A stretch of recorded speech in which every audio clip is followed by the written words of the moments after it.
Welcome everyone. I hope everyone had normally I'd say great week, but it's been a crazy week for the entire world, as we all know. I missed the shir last week because the stress was unbelievable. This week actually it's more calm as a sense of clarity is starting to develop and we understand where things are heading, and I did want to share a Dvar Torah. I did want to share a Corona message as well. So we're finishing up Sefer Shmos this week. We're reading a double parsha, Vayakhel Pekudei.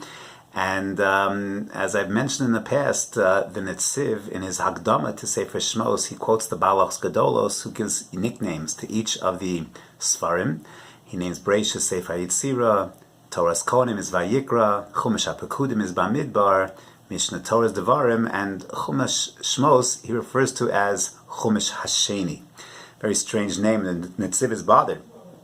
Why are we calling it Chumash Hasheni? Why not Sefer HaGeula? There's so many more dramatic names.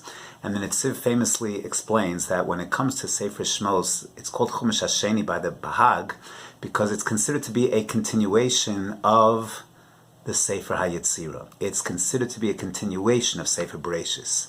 It's not really a new book, it's a second chapter. And whereas Sefer Bereishis really represents the physical creation of the universe. That's really what it stands for.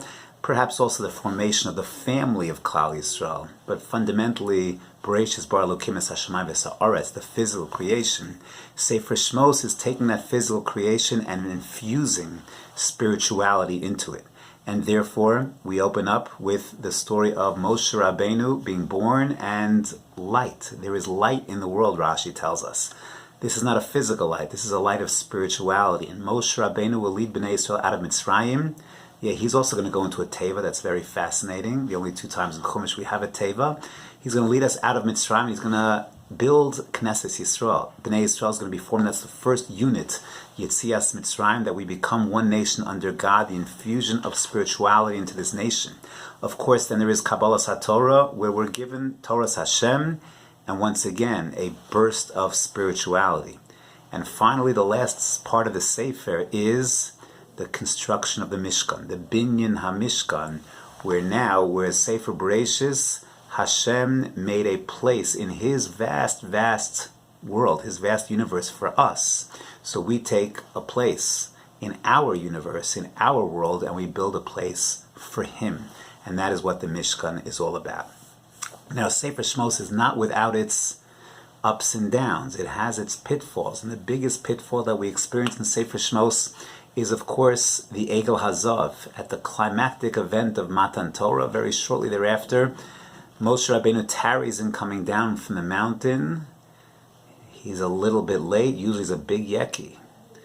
And now he's a little bit late, and panic develops, and pandemonium develops. And all of a sudden, the people are searching for something, and they cleave, and they build, and they connect to an Egel Hazav as a result of panic, as a result of this sense of instability.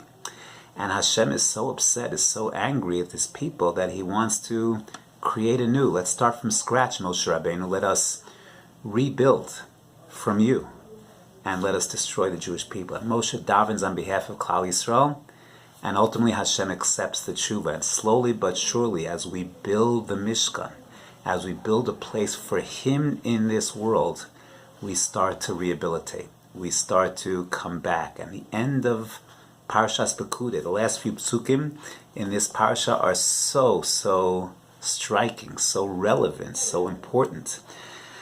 So we're told that Vayechas ha'anan es oel mo'ed ukvod Hashem malei es hamishkan. Hashem has fully accepted the tshuva of the Jewish people. We're rehabilitated from the Egel Hazav, and the Shechina comes back to the Mishkan. And v'lo yachol Moshe lavo el oel mo'ed ki shachan alav ha'anan. The anan is hovering over the oel mo'ed ukvod Hashem malei es hamishkan. Moshe can't even enter the Mishkan. It is pure spirituality. Uvehelos ha'anan me'al Mishkan. When the anan, the Shechina, leaves the Mishkan, then that's a signal to the Jewish people, it's time to move, it's time to go forward. Yisu b'nei Yisrael b'chol ma'aseihem. V'im lo yaleh ha'anan, and if the anan stays put, it does not elevate and start to travel, then lo yisu, then the Jews will not move ad yom he alaso. Ki anan Hashem ala mishkan yomam, ve'esh tia laila bo le'enei kol beis Yisrael b'chol ma'aseihem. End of Sefer Shmos, the Anan is back, the Shechina is back. We have Anan during the day, Eish at night, and the Mishkan has been restored. In a certain sense, if you think back, today is literally a week. I'm recording a week after Purim. If you think about where we were 1 week ago and where we are today, our worlds have been totally turned upside down by a little microscopic nothing. We've been turned upside down. It's incredible. It's mind-boggling when you think about what has changed in the short span of a single week, where we were at Purim and where we are today, a week later. It's unbelievable. And we're in a world, we've learned a lot about ourselves over the past couple of days. We've learned how social beings we are, how much we enjoy shaking hands, hugging people, being close to people, how much we enjoy davening with a minyan, how important it is to us to daven with a minyan, how we probably took it for granted a short week ago. And now all of a sudden we realize how important our shiurim are, how important our minyanim are, how valuable our connections to our friends are, our smachot, our levayas, our shiva calls. Life is different. Life is different, at least for now.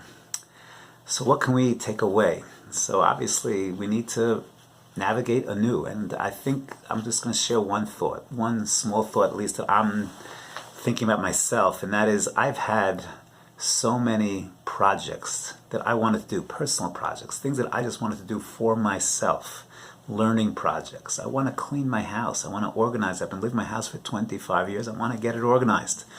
There's certain things that I just never was able to do because I was too busy with things. And now all of a sudden, I'll be home for a bit. And I'll have some time on my hands to kind of go back to the things that I really want to take care of.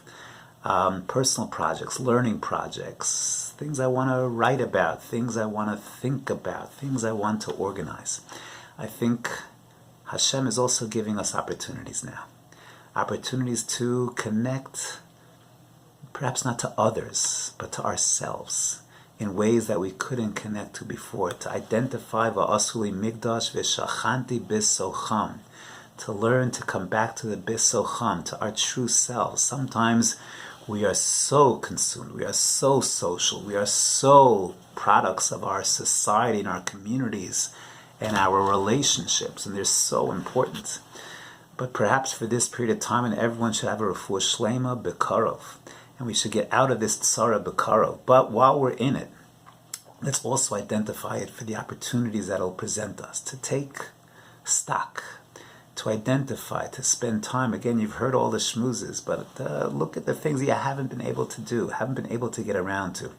A lot of us are probably spending way too much time watching the news. Every hour, another report, another paper, another article, another prediction. Maybe it's time to tone that down. Maybe, of course, a little a day. We need to know what's going on. We need to stay healthy. We need to be careful.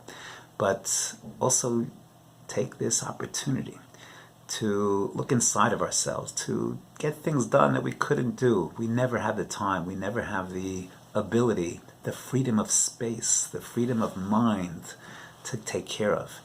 Reconnect in those ways. There's a lot of opportunities that this situation gives us, and Bez Hashem will take advantage of them. Bez Hashem will all be out of this back to normal, but hopefully better than normal. We'll hopefully emerge from this cocoon that we find ourselves in a stronger place, in a better place. And Bez Hashem, as we connect to ourselves, the Tselem Elokim inside of ourselves, Memela will connect to Hashem better, and we'll be in a situation that Ki Anan Hashem Ala Mishkan, our Mishkan, our houses, which are now our Mishkan, the Anan Hashem will be with us, Yomam, Ve'esh Alayla, and for all of Beis Yisrael, Bechol Masehem, when we're allowed to travel, when we have that ability to move from place to place, it should be with the guidance and the presence of Shechina in our lives. Have a wonderful, quiet, and healthy Shabbos Kodesh.